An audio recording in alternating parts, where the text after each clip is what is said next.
مثلہم ان کی مثال، یہاں سے آگے اللہ تعالیٰ دو مثالیں دے رہے ہیں، اور مثالوں میں سے جو پہلی مثال ہے وہ کافروں کی ہے اور دوسری مثال منافقین کی ہے۔ کافروں کی مثال اس طرح ہے، مکہ والوں کی، ان کی مثال کمثل گویا الذی وہ شخص استوقد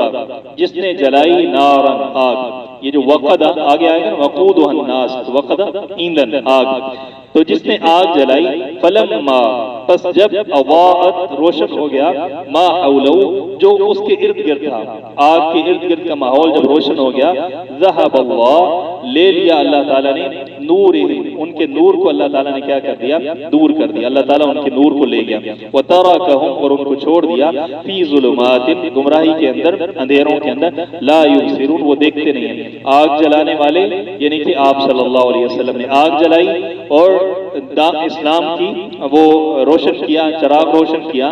ارد گرد کے لوگ ماننے لگے، فارس سے سلمان آئے، بلال حبشہ سے آئے، صہیب روم سے آئے اور آ کر اسلام قبول کرنے لگے، ارد گرد کا ماحول سارا روشن ہو گیا، اور یہ جو مکہ کے اندر رہنے والے لوگ تھے جو اس چراغ کے نیچے رہتے تھے گویا کہ وہ کیا ہو گئے، ظلمات اندھیروں کے اندر۔ کیوں؟ کیونکہ اللہ تعالیٰ نے وہ جو دیکھنے سننے سمجھنے کی صلاحیت تھی وہ اچک لی ان کی اپنی نااہلی کی وجہ سے۔ لا یبصرون وہ دیکھتے نہیں، صم بہرے ہیں، بکم کیا ہے، گونگے ہیں، عمی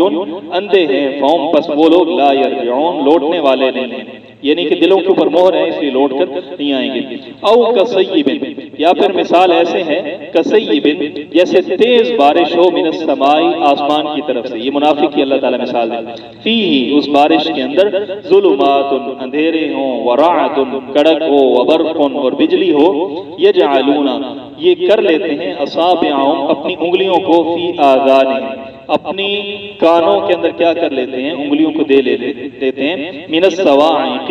کڑک کی وجہ سے، حذر الموت موت کے خوف سے، موت کے ڈر کی وجہ سے اپنی انگلیوں کو کیا کر لیتے ہیں، کانوں کے اندر دے لیتے ہیں۔ واللہ محیط بالکافرین اور اللہ تعالیٰ گھیرنے والے ہیں بالکافرین کافروں کو۔ یکاد البرق قریب ہے کہ بجلی، یخطف اچک لے، یخطف کا ایک مطلب ہوتا ہے اچک لے یعنی کہ کھینچ لینا، لے لینا، اور یخطف کا ایک مطلب ہوتا ہے خیرہ کر دینا، چندھیا جانا، جیسے تیز روشنی ہوتی ہے نا تو آنکھیں ایک دفعہ بالکل چندھیا جاتی ہیں، تو یکاد البرق قریب ہے کہ بجلی، تو یہاں پر مراد یہ نا کہ آسمان سے بارش برس رہی ہے، آسمان سے وحی آ رہی ہے، قرآن اتر رہا ہے، اور قرآن کے اندر کیا چیز ہے، ایک تو عذاب کا تذکرہ ہے نہ ماننے والوں کے لیے، دوسرا کیا ہے اس کے اندر بشارتیں ہیں ماننے والوں کے لیے، تو اس طرح کی چیزیں جو ہیں وہ قرآن کے اندر، اور قرآن کے اندر دلائل بھی ہیں، یہ ساری چیزیں۔ تو یہ لوگ کیا کرتے ہیں، یہ وہ اپنے کانوں کو بند کر لیتے ہیں، قریب ہے کہ یخطف ابصارہم اچک لیں یا خیرہ کر دیں ان کی آنکھوں کو بجلی، کلما اضاء جب کبھی بھی روشن ہوتی ہے، مشوا فیہ تو وہ چل پڑتے ہیں فیہ اس روشنی کے اندر، وَإِذَا أَظْلَمَ اور جب اندھیرا ہو جاتا ہے، عَلَيْهِمْ ان کے اوپر قاموا تو کیا کرتے ہیں، کھڑے ہو جاتے ہیں، مال غنیمت آیا، فائدے آئے، فتوحات آئیں تو مسلمانوں کے ساتھ چل پڑے، اور جب اندھیرا آیا یعنی کہ جنگیں اور تکلیفیں مصیبتیں آئیں، قاموا تو کھڑے ہو جاتے ہیں۔ وَلَوْ شَاءَ اللَّهُ اور اگر